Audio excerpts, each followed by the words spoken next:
And welcome back to Market Day Report. We are 15 minutes to the top of the hour. Again, our thanks to our friends from AgroLiquid.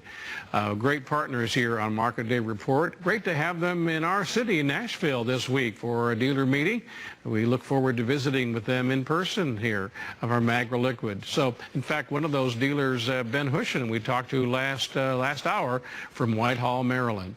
All right, let's go to Chicago. Another great friend here, Market Day Report, Todd Horwitz, Bubba Trading. It's BubbaTrading.com. And Todd, market here that's kind of in pause mode in my view, but do you still like what you see, corn, beans, wheat?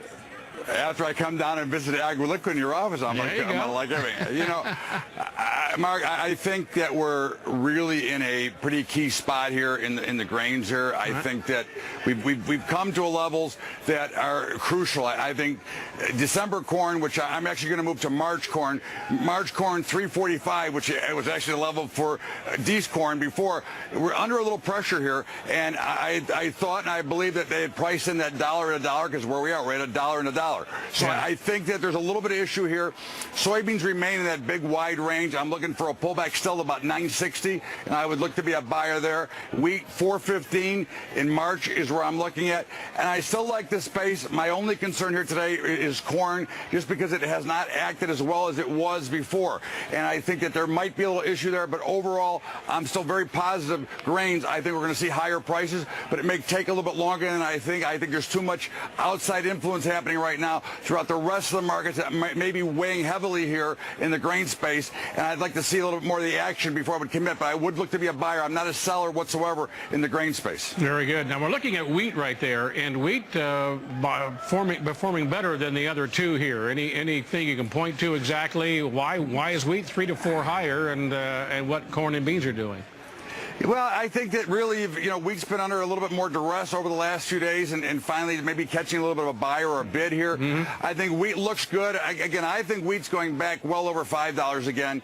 I can't say when. Obviously, that would be hard for me to say, but I think that we're going to see some big buyers coming in here fairly shortly. So I'm looking for wheat to be the strongest anyway, and it is acting the strongest right now. Now let's take a look at the dollar as well. I want to get your thoughts and maybe help all of our listeners and viewers kind of understand when we talk about the dollar at par value, meaning right at 100.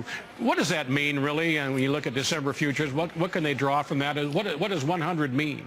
Well, what it means is that our dollars are so expensive that it's going to be hard for people to want to buy our products and export them. That's the biggest issue with a very strong dollar. But typically what it means is that even though the equity markets are rallying, even though everything looks okay, Trump victory, everybody's happy, but in the meantime, what that's really telling you is there's a lot of fear outside, because the dollar and the treasury bonds are the two fear assets that money flows into. And when they're buying a lot of dollars, that's telling you there's a lot of fear. And if you look around the globe, the Chinese yuan is making lows that you can't believe. We've seen a big sell-off in the euro currency, so they're really selling off. Ours is really rising, and the relationship now is so far that it's hard for them to export because the prices are so high, which is why we've seen that big sell-off in gold. I think that's going to resolve itself here pretty quickly. I would look for the dollar max to maybe go another up to 101, 102 maximum, but then I look for a pretty severe pullback in the dollar, which will free up our market, which is what I'm banking on right here. And the peso at record lows here in Mexico as well. So now the dollar, before we take a break here and leave this discussion here, how many times has the dollar been at par value or higher, 101 or 102? I don't remember it being that high for quite a while. Well, I think the last time we were this high was last year in January. Okay.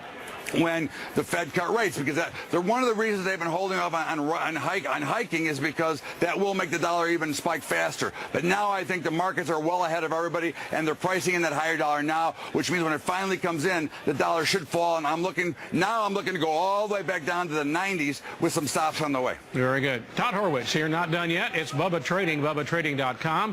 We'll take a look at the livestock trade, get his comments there, or cattle, feeder cattle, and the hog futures in 1 minute. We'll be right back. And welcome back to Market Day Report. We are 10 minutes to the top of the hour. Let's go back to Chicago and Todd Horwitz live from the floor at the CME Group. He is BubbaTrading.com. Todd, livestock complex, you were saying, and I think, I don't want to put words in your mouth, but kind of thinking that this livestock trade may have gone as far as it can go right now anyway. Yeah, Mark, I do. I'm going to play France here. I want to kind of play the middle. I think I don't think they're going to go much higher here. Look, I'm bullish longer term. I think we're going to see a lot higher prices in the future. But I think our first objectives have been met here, and I believe that we're now going to see a little bit of a pullback. Now, again, pullbacks are actually healthy. They bring in new money and new buyers and can help force this market higher.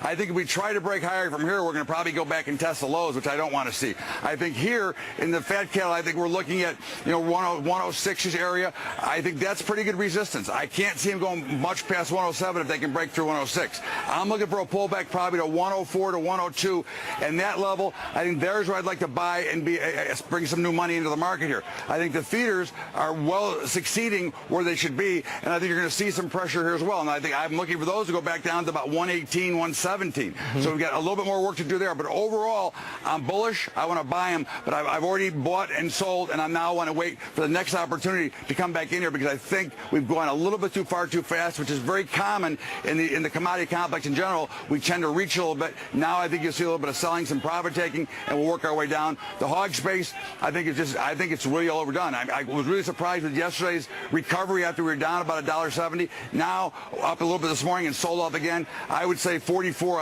on December hogs would be where I'd be looking. 44. All right. Well, let's stay on there at hog right now. We're at 46 and a bit better here. So you think 44 is a level you're not saying we're going to get there, but if we do, you'd want to be a buyer in there. Is that what you're saying? Yeah, I think we will get there, actually. Again, I think that if you follow the money, and that's what we kind of do. We kind of follow the flow. I think we're going to get there, and I think there's where you want to be a buyer. Now, fortunately, for farmers and producers, they're not trading them every single day, so it's not a big deal. They can afford to watch them go down a little bit because they're not selling them today. So that's why I always worry about the market. When you get too active in watching the overall day-to-day, minute-to-minute price, you can create a little bit of heartburn for yourself. I think they go there. I think that's an area you would be buying, and by the time they get there, we might be into February already. But I'm looking for stronger prices into next year. Very good. Todd, we're going to give those numbers to our viewers, but we thank you for your time and look forward. You'll be back tomorrow as well, so we'll see what 24 hours does at changing anything.